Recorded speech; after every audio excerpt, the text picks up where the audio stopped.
我们这一个星期在富士康都是没有加班的啊，但是中介的话每天都是几百人、上千人的招进来啊。你看，光我们这个宿舍楼下的话都是几百人都有了。这里的话1、2、3、4，这里应该是有4个中介招的。中间最多的那一个中介的话，好像是华辉中介啊。不过我看了一眼，这里面的话全是男生啊，90%以上的都是男生。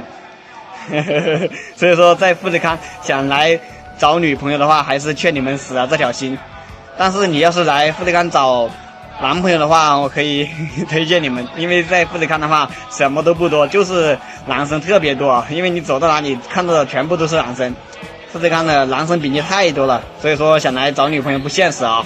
中介在这个楼下招工集合的话，每天都要喊到上午的9点钟左右啊，这个的话很严重影响了我们上夜班的休息时间。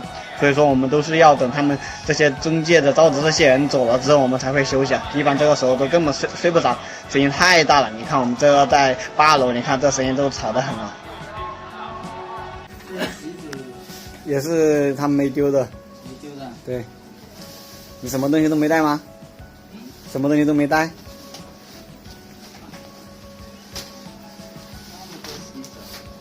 这里什么都不多，就是席子多。你们哪个中介进来的？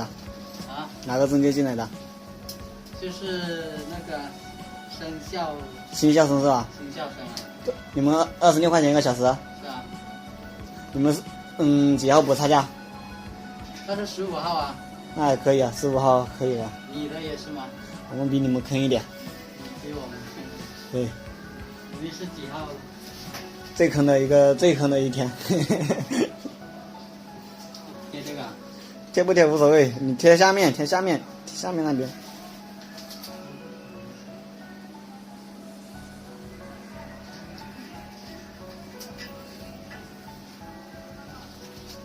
富士康北门还是？北门哦，北门就是这里出去就可以看到，你就直接看到人往哪里跑，你就跟着哪里跑就可以了。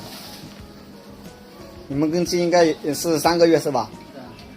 那就是要做到过年了。可以短暂。那3个月之后，3个多月之后都已经差不多过年了，还转什么证呢？电子要床上没有。充电只有前面有。